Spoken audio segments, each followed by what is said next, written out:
And I imagine through like your conversations getting to know him, because obviously you're a filmmaker, is that where he kind of brought up his history of his little lizard movie and wanting to be a filmmaker?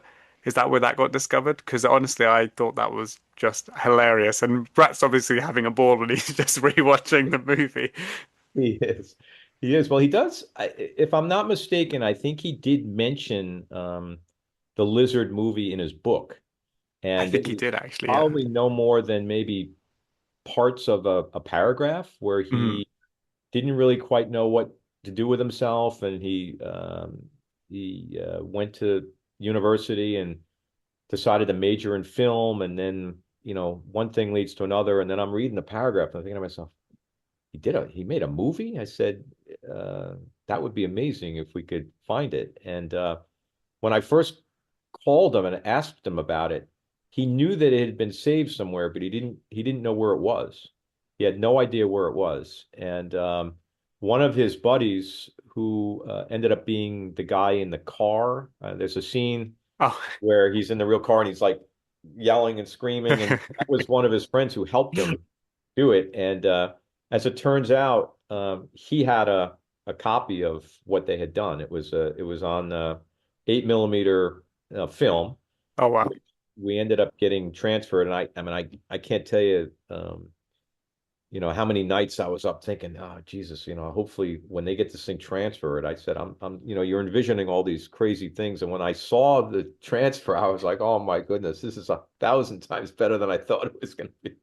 I was like, oh, this is gold. I said, oh my God. I said, I could do it.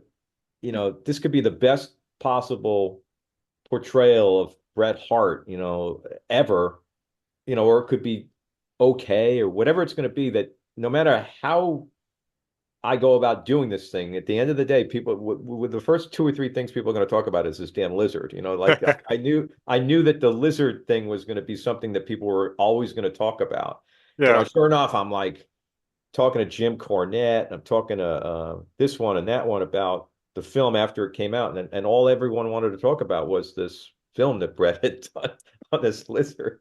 And I said, well, it's like, and it was fun to do, and he loved it too. Yeah, it's one of those little special bonuses that you kind of stumble across, and it's like in your business too. It's like, the harder you dig for something, and you I knew that I wasn't going to give up, one way or the other until we somehow unearthed this thing. Once I knew that it was around somewhere. He goes, it didn't get thrown out. I did have it at one point, and he didn't quite know where, and he gave us a call, and sure enough, we turned it up. It's actually in the grand scheme of things, and if you look at the larger context, it's actually so hilarious that there's such dedication to this one little random film. But obviously, it made a wonderful difference, and it answered so much. And again, like Brett said, the little things, right?